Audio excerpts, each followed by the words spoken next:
एक शादीशुदा जोड़ा था।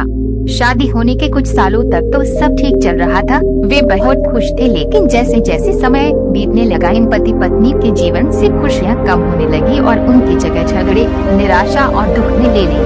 पति पत्नी एक दूसरे से काफी ज्यादा प्रेम करते थे, इसलिए वे चाहते थे कि उनका जीवन फिर से पहले की तरह खुशियों से भर जाए। दोनों अपना जीवन पहले की तरह बनाने के लिए कोशिश करने लगे, लेकिन उनकी लाख कोशिशों के बावजूद उनका जीवन वैसा नहीं हो पा रहा था जैसा वो चाहते थे। जब ज्यादा बड़ा बदलाव नहीं नजर आया तो दोनों ने अपने कुलगुरु के पास जाकर इस समस्या का समाधान पाने का निर्णय लिया। वे अपने कुलगुरु के पास पहुँचे और उन्हें अपनी समस्या के बारे में विस्तार से बताया। उनकी बात अच्छे से सुनने और समझने के बाद कुलगुरु ने उन्हें एक उपाय बताते हुए कहा कि अगर आप दोनों किसी ऐसे जोड़े को खोज लेते हो जो संपूर्ण रूप से खुश है, तो उसके कपड़े का एक टुकड़ा ले लेना। बस उसी दिन से आपका जीवन बदल जाएगा और आपको वैसा जीवन मिलेगा जैसा आप चाहते हैं। पति पत्नी इस उपाय को सुनकर खुश हो गए।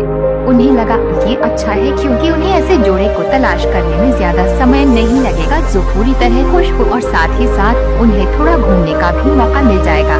इस जोड़े ने सोचा सबसे ज्यादा सुखी जोड़ा वही हो सकता है जिनके पास धन धान्य की कमी न हो।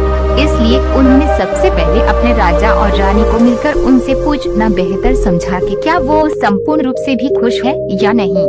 दोनों ने किसी तरह राजा और रानी को एक बार उनसे मिलने के लिए राजी कर लिया। जब वे दोनों राजा रानी को मिलने गए तो उनका काफी अच्छे से स्वागत किया गया और खाने पीने को भी अच्छे से अच्छा खाना खिलाया गया। वे दोनों राजा रानी के साथ में बैठे थे, तब मौका देखकर उन्होंने राजा रानी से पूछ लिया कि क्या वो अपने जीवन में खुश है। राजा रानी दोनों ने कहा हाँ बिल्कुल, वे दोनों जीवन में खुश है। राजा रानी का जवाब सुनकर जोड़े को खुशी हुई, लेकिन फिर भी उन्होंने आगे बढ़कर पूछा क्या आप दोनों पूरी तरह से खुश हो। ये सवाल सुनकर राजा रानी के चेहरे पर थोड़ी सी उदासी छा गई।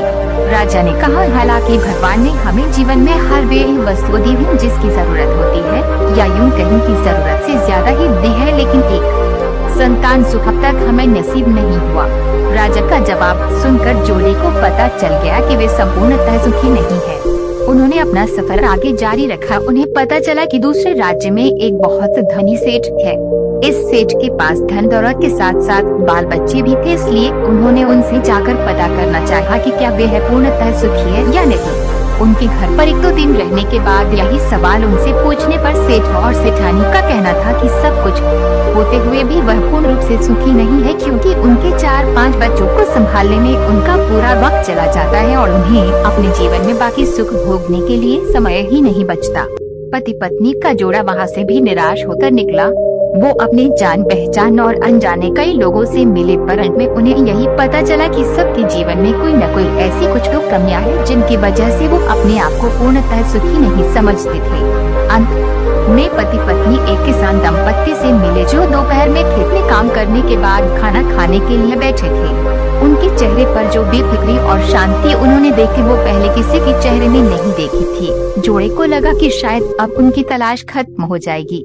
किसान पति पत्नी के पास जाकर दोनों ने उनसे पूछा कि क्या वो अपने जीवन में खुश हैं? किसान और उसकी पत्नी ने कहा है बिल्कुल वो खुश है। जोड़े ने किसान से अपना अगला सवाल भी किया कि क्या वो जीवन में पूर्णतः खुश है।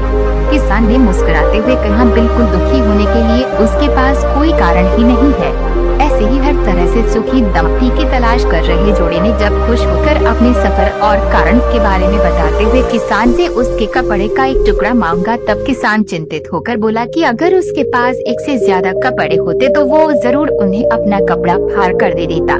इसका यह मतलब था कि किसान भी पूरी तरह से खुश नहीं था, क्योंकि उसको चिंता थी कि अगर उसका कपड़ा फट गया तो अगले दिन क्या पहनेगा।